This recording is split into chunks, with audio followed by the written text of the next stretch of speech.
Okay. Somebody here asked if the Jabida massacre was true. That there was a massacre, I doubt it. Okay, okay. Question. Yes. Has there been anyone who claimed a relative to have been killed? Not that I know. No, you asked them. Yes, yes. Why was it that Arula, until today, never filed the case? That's right. And none of the supposed relative of the massacred people raised any question. Yes. Unlike all of these people who were never really involved, claiming to have been victims of martial law. Yes. Has there been any case filed against the government for that so-called massacre? If you could do it all over again, would you still allow the Yellows to commander EDSA 1? I mean, would you give it to them again? If I have the hindsight, Yes. I would have jailed all of them. Okay. I would have arrested all of them at that time. Okay. If I had the hindsight. Ako naman, sir, my question, what is the one regret you have? I have no regret. Okay. I have no regret. Okay. Those were done in the service of the country. Right. And Because I thought that, in fact, that is one of the points that I'm going to write about. Right. I thought I had the impression that Cory was a very able person. That she was supposed to be schooled, was a major in French language and the classics. yes. But that was one of my greatest disappointment during my first cabinet meeting with her, because I found out that she had a hollow head. Okay. On that note, what can you say naman with Noynoy? I mean, we had six years of him. The same thing. I thought, well, the guy was also, when I met him several times. He was president. I was deferent to him. Yes. But I did not hear any substantial idea from his lips. Sir, why are they angry at you? I don't know. To this day, Because they feel uneasy. they threaten because you know more than anyone else. I think I don't know. Well, maybe they really believe that I'm a dakilang Jeroen. Again, people are coming out with There is some studies. Kasi victims raw sila ng martial law. Mga biktima raw sila. Tapos mga kamag-anak raw sila ng mga nawawalang tao na people who just disappeared. So, I remember you saying, why don't they file cases if there really are instances like Against that? those people that they think made them disappear. Right. It's a nonsense, actually. That's where the trouble lies, sir. People now, the current youth, those who really did not experience martial law, are being told different things about it. Like, we have... Well, if we were harsh during martial law, I can, why don't they ask Randall Echamis? He's alive. Yes. He was living behind my office in Campo Ginaldo Yes. with his wife. Yes. After he was arrested. Yes. If we were killing people, we would have eliminated him immediately. Right. Season, husband and wife. Oh, they were arrested. Yes. They're alive. Yes. All of these people. Yes. Roger Posadas and Temi Rivera of UP. Yes. By the way, I just wrote Malacanang a letter about Dr. Posadas. He's our famous physicist in the country. Yes. That is the martial law that they're talking about. Okay. The martial law that popularized education in the country. Right. The martial law that electrified the country. The martial law that tried to make the country self-sufficient in food. The martial law that gave discipline to the people. Martial law that gave the infrastructure to this country. Martial law that wanted to give us self-sufficiency, but they impeded it. Okay. And what did they do to make the country self-reliant? Right. Had martial law not been declared, Senator, what would have happened to our country? Probably we will be like North Korea today, or Cuba. Okay, so it was really the timing was just right to declare martial law at that time.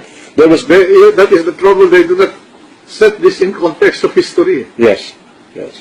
When all of these things were happening, It was at the height of the Cold War between Right. Russia and Soviet Union and the United States. It wasn't like, And it was a wave.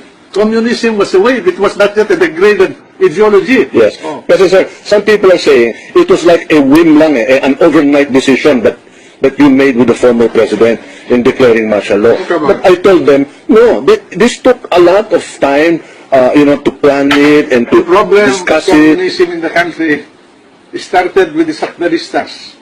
On December 1968, wala pang martial law. Inorganize ni Sison, Drama season, yes. Joma Sison, ang komunista and the NPA. For what? For a picnic? They were going to rebel against the government. That's Well, an ideological group. Yes. Huh? This was in 1968. 68, Yes. December. Yes. They were, Wala pang martial law. so, okay. And they became, they grew rapidly. 1969, 1970, Yes. 1971. They already threw a grenade. Okay. Oh. So they were already in place. That is the period. That is the That's the sequence. The sequence. the rise of Right. the tide of communism. It was the fighting. It was in Vietnam, in different parts of in Africa, in different parts of the world. Yes. Oh, in Indonesia. Yeah. Oh, Okay. So the timing that was, was a wave. That was what moving in, not only in the Philippines but in the world. Yes. It just happened that they made a bet on the wrong horse. uh-huh. They lost. Okay. Because they betted on the Soviet Union. Later on, even China, they thought that China would persist. China became a socialist government, but economic in orientation, free market in orientation. Right. Well, you are for the burial of the late president. I did not hear you say that he should not be buried at the libingan ng mga bayani. In fact, I heard you say that given that all his medals, because some say they're fake, they're not real. But you say it only takes one medal Yeah. to Which one are fake? There were so many medals. right. Not all those medals are fake. Okay. And who said that they were fake? Were they in the battlefield? No. Were they in the war? No. No, because they also question. Who were the ones who were saying that the medals were fake? Were they in the war during the Japanese time? Well, you So they were referring to the statement of who is that colonel who became a congressman. Yes. Bicol. Is it Gallego? Gallego. Bonnie Gallego. Yes, Oh. yes. I do not know whether Bonnie Gallego was in the war. Right.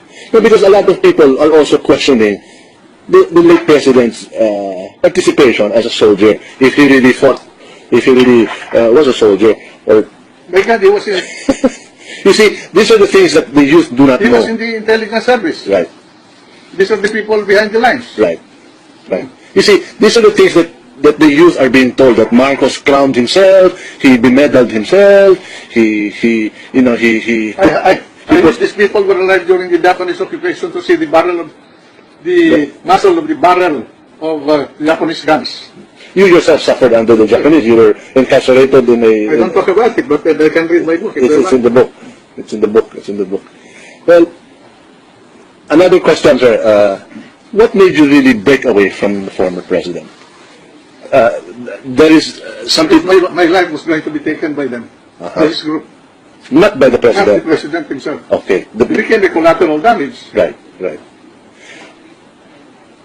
In effect, people say that the president himself saved your life because he did not give in to former AFP chief staff Fabian Ver's. Well, He wanted to. well, maybe, but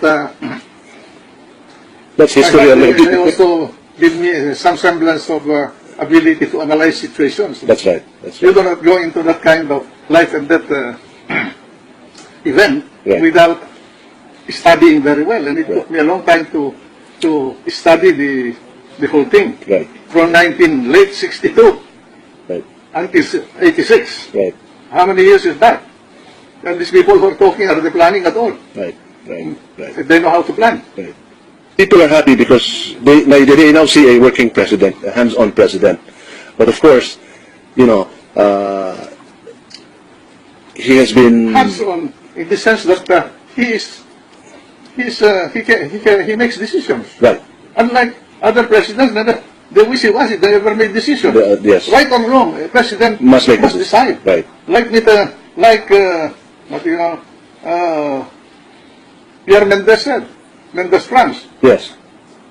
to govern is to choose. And when you make a decision, you have to make a choice Right. among several options and several alternatives. Right. Oh. You cannot be a... You cannot adopt a win-win solution. That's silly. There's no such thing. There are okay. always two sides to a coin, Right. or to any issue for that matter. Okay. Otherwise, it will become a non-issue. That's right.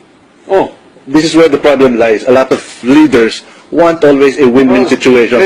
They use semantics in order to hide their inutilities. Okay. Okay. Well, our current president now is controversial because he does make Well, yeah. decisions that... But if you are a reformist, you must become controversial. Christ was a reformist. You look at what happened to him. He ended up on a cross. Right. Oh. Who, name to me a reformist in history that did not gamble his life. Name to me. Martin Luther King. Huh? Where's St. Thomas of Aquinas? Yes. Where? Yes. Socrates. Socrates, yes. But well, we have a current reformist also, sir, by the name of Socrates. Socrates Villegas now, the Archbishop. Because now, he's also in the limelight. He keeps attacking the way the current government is handling the... What is his alternative? Tell me the other side of the option that you presented on the table. Apparently, they want the current administration to go easy on the human rights issues of My God, the people. what is government for? Exactly. Look, if you talk of government, what is the basic purpose of government and society? Right. What? To play picnic? To play baseball? No, not at To all. dance the tango? No. Oh, no. Yeah. To say oremus pobiscom? Well, in fact, I believe in that. But rituals cannot control society. If they did, then there would have been no French Revolution, there would have been no breakdown of the Roman Empire, there would have been no 30 years war. right. Huh? Yeah. Kasi, Come on, these people, they're deluding people, either their ignorance or their deliberate act of blinding them of what happened in the past. apparently kasi, sir, the leaders of the Catholic Church here, recently they issued an oratio imperata, What is oras? an obligatory prayer Yeah. for the would-be victims of EJKs. So, parang they're protecting the criminal elements. It turns out to be that way. So, people are not happy with the way... Even Christians, they use guillotine, Correct. Inquisition. Correct. Huh? Correct. What I'm talking about, Mr. Correct. Socrates? Well, Huh? You started it all. no, we know naman very well where the good Come on. Archbishop Come on. comes from. They say he is the current Cardinal Sin. An exact copy. Going back, sir, to the... Kasi again, like I told you earlier, you're in the limelight again. People are talking about you. What for? Well, because na, the burial issue is at hand. Ako, tahimik lang ako dito sa bahay. Kasi pag-uusapan.